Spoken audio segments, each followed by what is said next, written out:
Hola, vamos a empezar a ver hoy perturbaciones dependientes del tiempo y por supuesto también es un método aproximado porque nosotros no vamos a ser capaces de resolver de manera exacta esto, pero sí podemos aplicar algunas cosas. Entonces, cómo podemos plantear este problema? Vamos a tener, digamos, un cierto hamiltoniano que no depende del tiempo, que le vamos a llamar un hamiltoniano H0.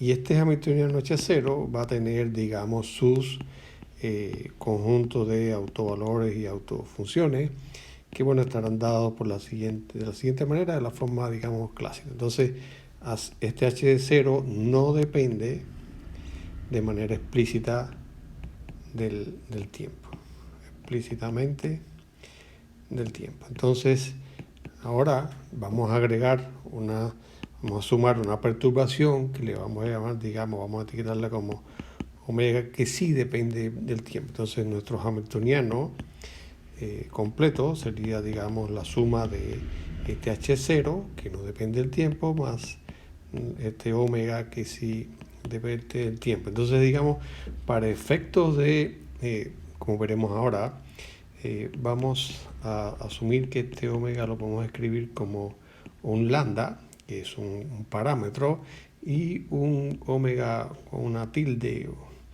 que depende del tiempo, donde este lambda es un parámetro que es, por supuesto, adimensional y que es pequeño, ¿no? Y entonces, de esta manera, este omega es más o menos, este omega, digamos, con tilde, es aproximadamente del mismo rango que el H0, ¿no? Porque el lambda aquí me lo está reescalando. Entonces, ¿qué es lo que vamos a suponer? Vamos a suponer que tenemos que inicialmente, y aquí un poco vamos a estar planteando qué es lo que necesitamos para resolver este problema. Vamos a suponer que inicialmente el sistema está en el estado, digamos, phi inicial, o un estado inicial determinado, que lo vamos a llamar phi sub i. Entonces, este es el estado inicial. Entonces, y este, por supuesto, este phi sub i es un autoestado de H0, ¿no? Porque hasta ahora no tenemos ninguna perturbación, simplemente que estamos ahí. Y por supuesto tiene una energía inicial, o sea, tenemos que es la energía que le corresponde a este estado inicial. Entonces, cuando apliquemos la perturbación, yo voy a estar en este estado phi sub i, voy de alguna manera a actuar con una perturbación aquí dependiente del tiempo, y puede ser que cuando yo aplique esta perturbación, por supuesto, phi sub i ya no sea autoestado de este nuevo hamiltoniano de HT, no necesariamente, pero bueno, vamos a ver si podemos resolver esto. Entonces, lo que queremos es encontrar la probabilidad de que estando en un estado phi inicial yo pase, o que el sistema se encuentre en un estado phi final. Y esto le voy a llamar la probabilidad INF, que sería la probabilidad, y cómo esta probabilidad depende del tiempo. ¿Cuál sería la probabilidad de que mi sistema, si está inicialmente en este estado, pase a un estado final? Y eso es lo que vamos a encontrar, o sea, eso es lo que queremos encontrar. Entonces, lo que uno va a hacer es, de alguna manera, estudiar esa transición, ¿no? Estudiar la transición y con qué probabilidad esto ocurre, o sea, que estando en un determinado estado inicial pasamos a este estado final. Entonces, bueno, vamos a escribir, digamos, la ecuación de Schrödinger para ver cómo evoluciona el sistema, y vamos a suponer que, o esto es lo que puedo escribir, digamos que tengo la ecuación de Schrödinger estaría dada por, digamos, tengo del lado derecho, del lado izquierdo la parte temporal, y aquí voy a tener H0 más este lambda por el omega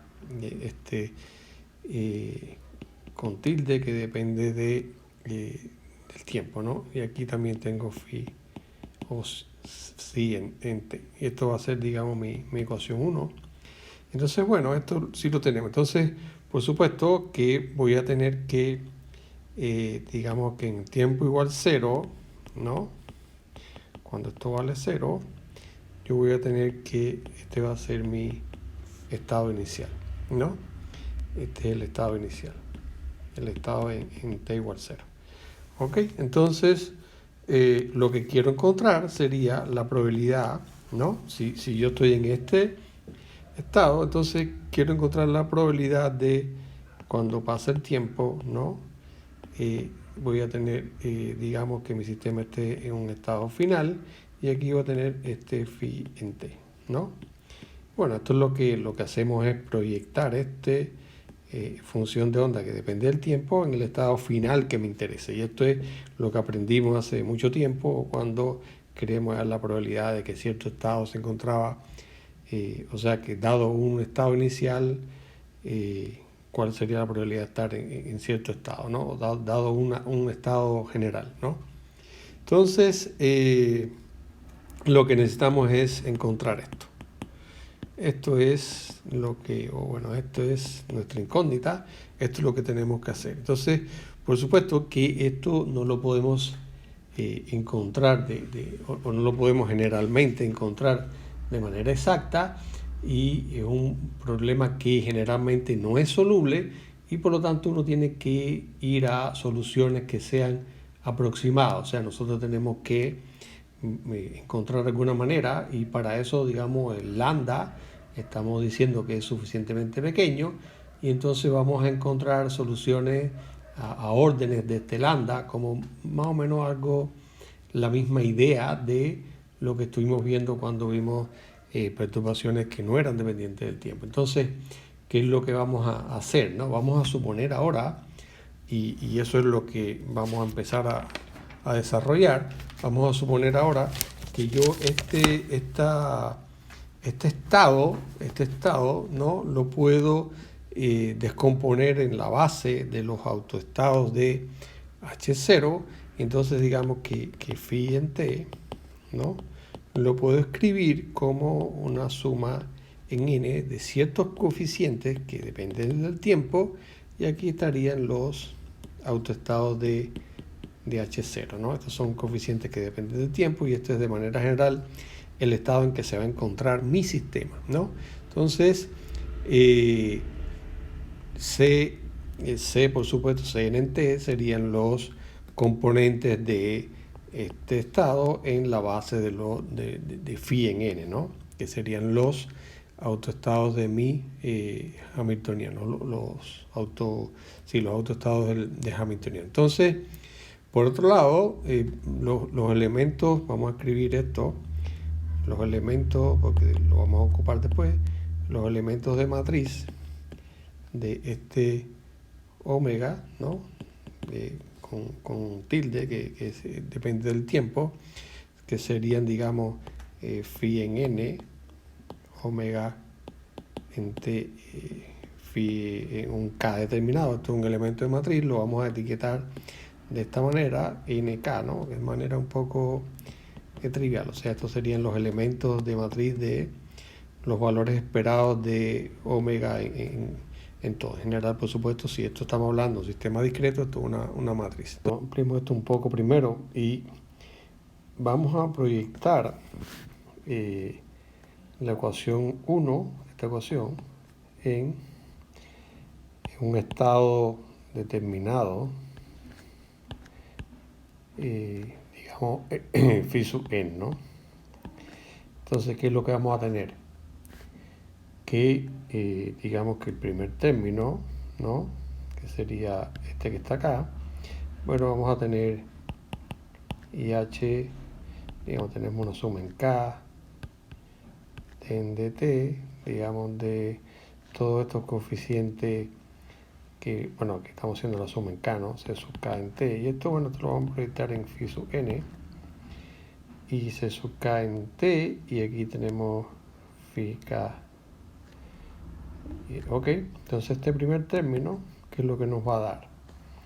Bueno, aquí como, bueno, si que lo hacemos por parte, pero esto obvio que va a ser IH de T, y aquí ponemos la suma, vamos a poner la suma en K afuera. IH, ya tenemos el IH, tenemos el DT, y aquí nos va a quedar phi n phi en k, y esto por supuesto que es delta nk, y entonces todo este término me queda IH en dt S sub n en t, ¿no?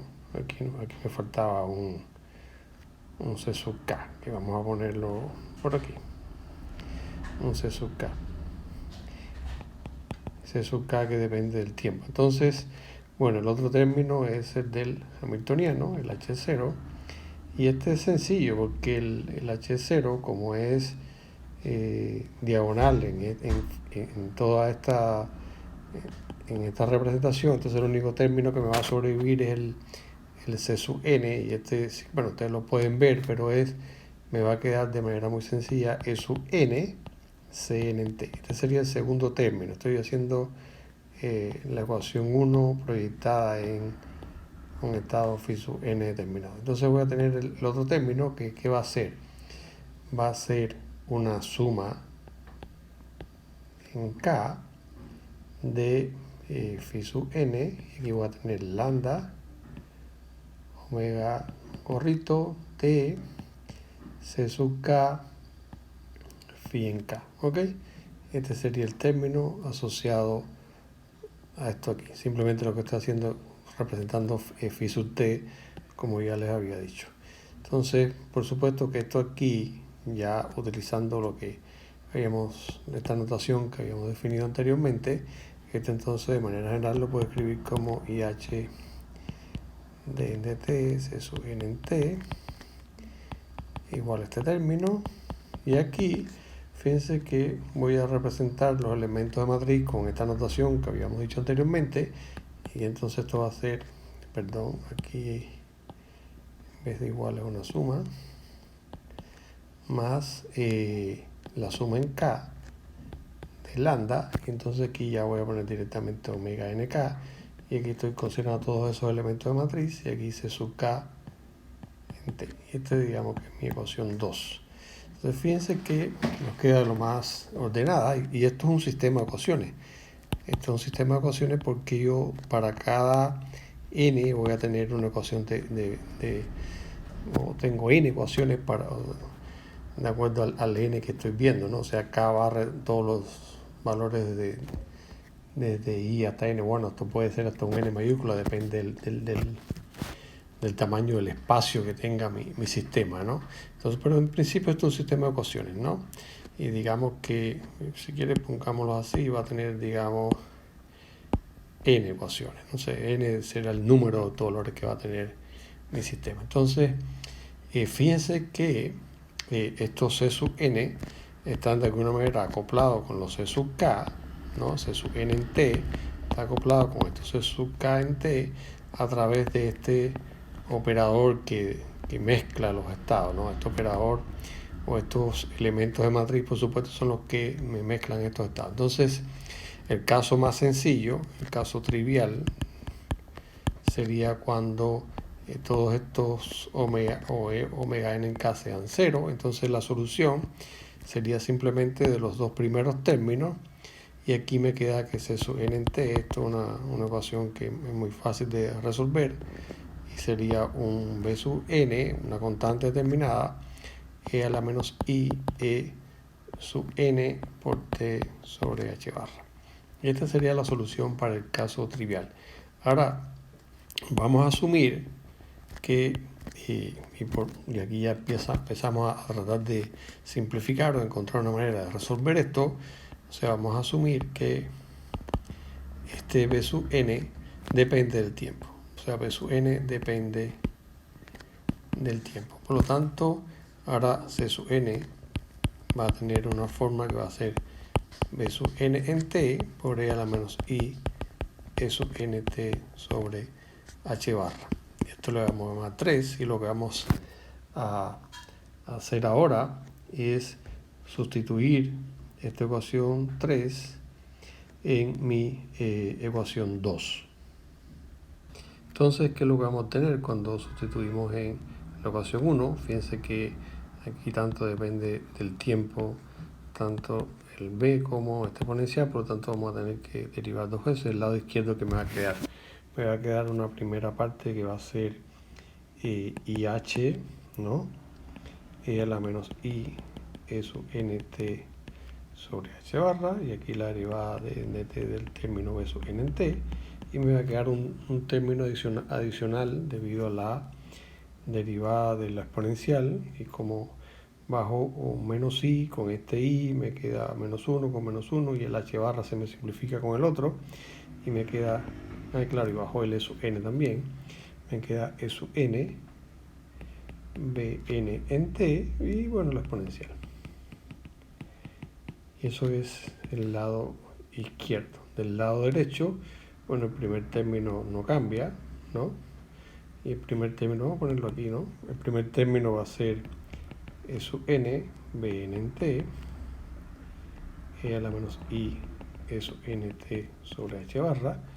Y tengo el término de la suma en K, donde aquí voy a ponerlo simplemente omega n en K, y aquí tengo los B sub K en T, y por E a la menos I, y aquí en este caso E sub K, porque estoy haciendo la suma en todos, sobre H barra. Entonces, vamos a multiplicar todo, ¿no? Para eliminarnos esta exponencial, multiplicamos todo por E a la I, E sub n en T sobre H barra, y vamos a introducir una frecuencia que se llama las frecuencias de Bohr, que, bueno, van a ser simplemente este omega nk, omega pequeñita, va a ser, tratemos de hacer un poquito más pequeño esto, sea omega n en k, va a ser E sub n menos E sub k sobre H barra, ¿ok? Entonces fíjense que, bueno, cuando multiplique por esto, el lado derecho, ¿qué es lo que me va a quedar? Me va a quedar, por supuesto, solamente IH en dt de Bn en T. Bueno, puse igual ya, porque fíjense que el otro término, E sub n, B sub n, cuando multiplico, y este término son idénticos, y por lo tanto se me simplifican. Y me queda, o sea, estos términos de aquí, este con este se me van a simplificar, y me va a quedar del lado derecho el lambda por la suma en K de este E a la I, omega pequeñita, NK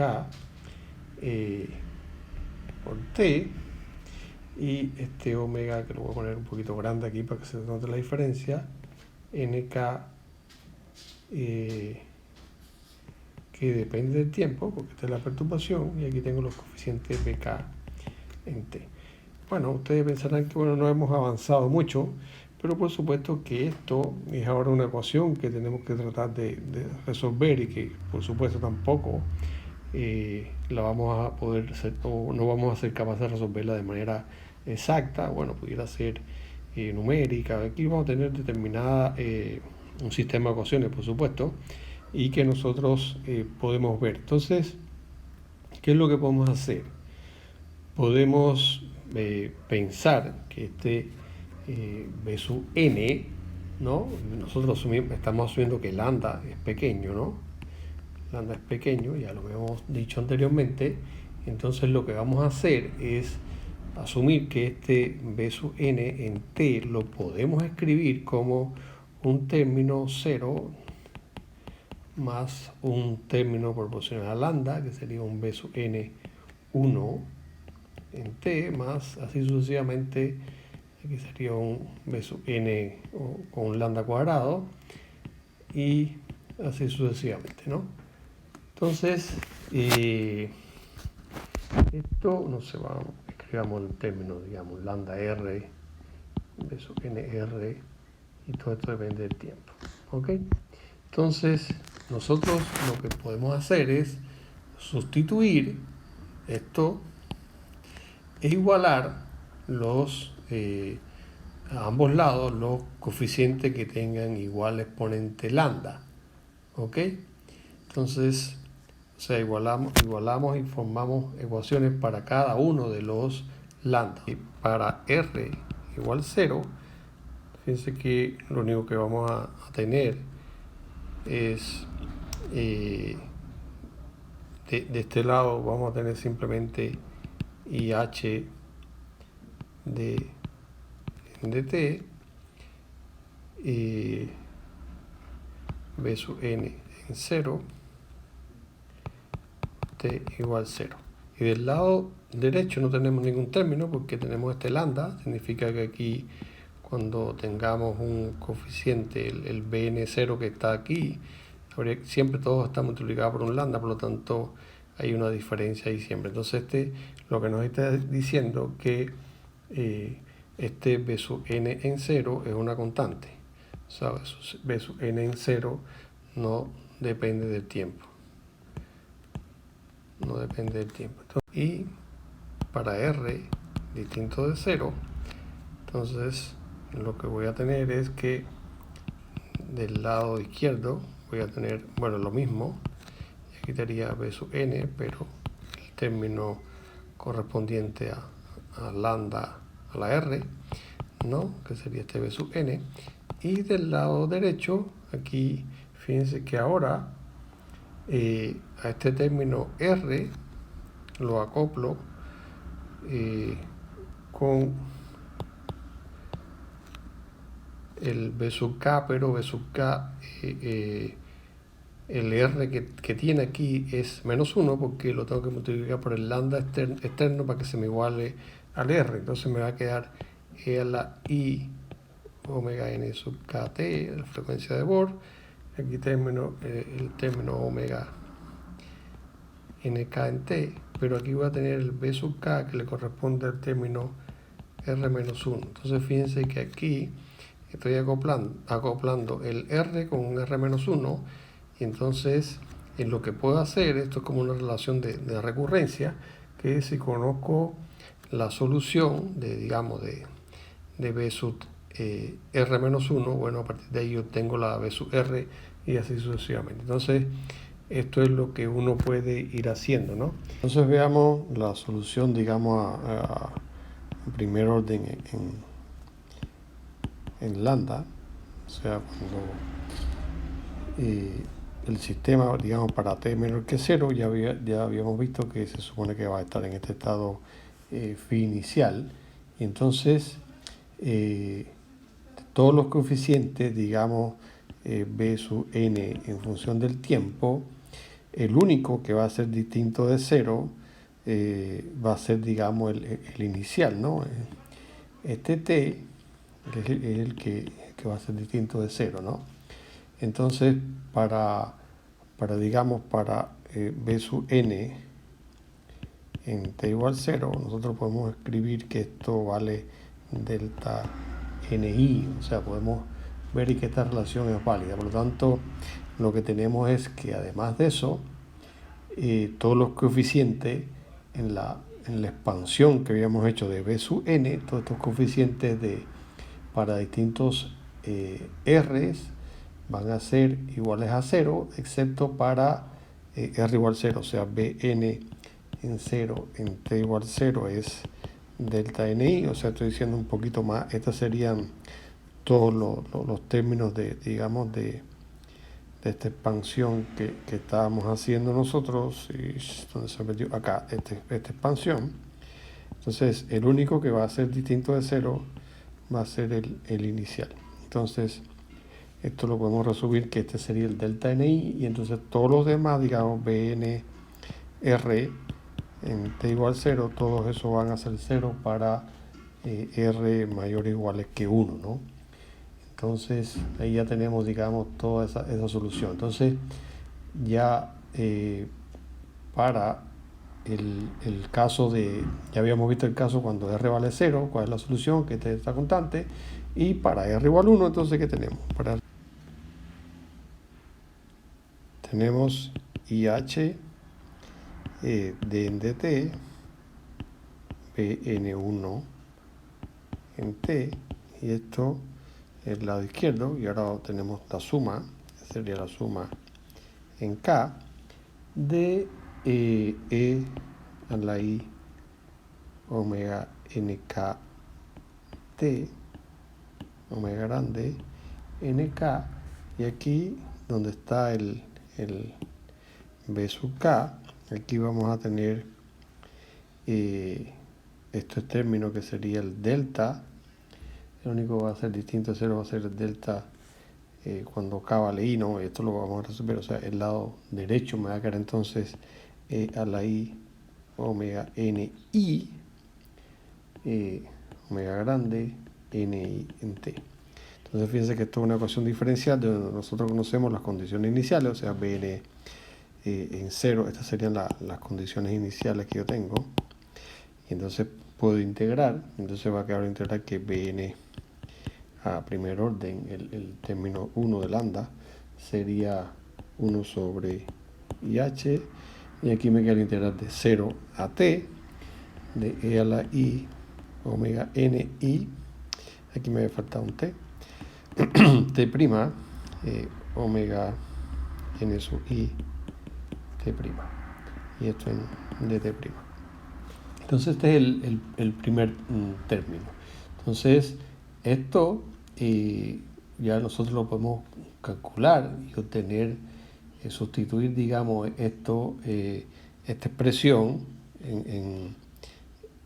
digamos, en la forma que tiene los B, y después esta forma que tienen los B, sabemos cuál es Cn, y lo que nosotros queremos calcular, entonces ya habíamos visto que es esta probabilidad, y esta función la tenemos, digamos, representada en función de estos Cn.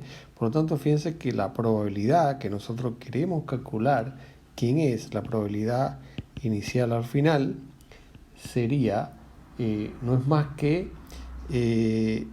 si uno lo hace, sería, y lo voy a hacer primero aquí, sería CF, y esto depende de función del tiempo, al cuadrado, porque esto no es más que la proyección del estado final en el estado inicial, y eso sería el coeficiente CF, que estaría a partir de esta suma o de esta expansión que nosotros hicimos de la función de onda aquí, ¿ok? Esta sería la expansión de la función de onda. Cuando nosotros proyectemos en el estado final, el único coeficiente que me queda es el C asociado, pero por otro lado nosotros redefinimos el C como B sub n por E, pero fíjense que tiene el mismo módulo, porque esto es una exponencial. Por lo tanto, esto que tenemos aquí es equivalente a decir que BF en T al cuadrado. Entonces esto es lo que tenemos, donde claro, BF en T es lo que habíamos visto, BF en 0 más lambda por BF en 1 en T, y así sucesivamente para todos los lambda. Entonces, si nosotros solamente vamos a considerar, por supuesto, sabemos que BF 0 en T vale 0, eso es lo que, digamos que inicialmente no existe esa probabilidad. Lo que nos interesa de la transición va a ser este término, porque a orden 0 ya vimos que es 0, nos interesa este término, digamos, a primer orden. Entonces, esta probabilidad inicial y final sería simplemente lambda cuadrado, B final, el término 1, ¿no? En T al cuadrado. Fíjense que aquí teníamos todos los términos de la expansión. O sea, en general, si nosotros fuéramos capaces de más orden, entonces aquí tendríamos que, por supuesto, realizar determinadas correcciones y calcular a partir de esta ecuación recurrente, una vez que tengamos el 1, calcular el 2 y así sucesivamente. Lo cual es un poquito más complejo, ¿no? Pero a primer orden entonces tendríamos esta expresión, y que entonces, digamos que resumiendo y haciéndola, aplicándola o escribiéndola de forma un poco general, esto en función del tiempo sería 1 sobre h cuadrado.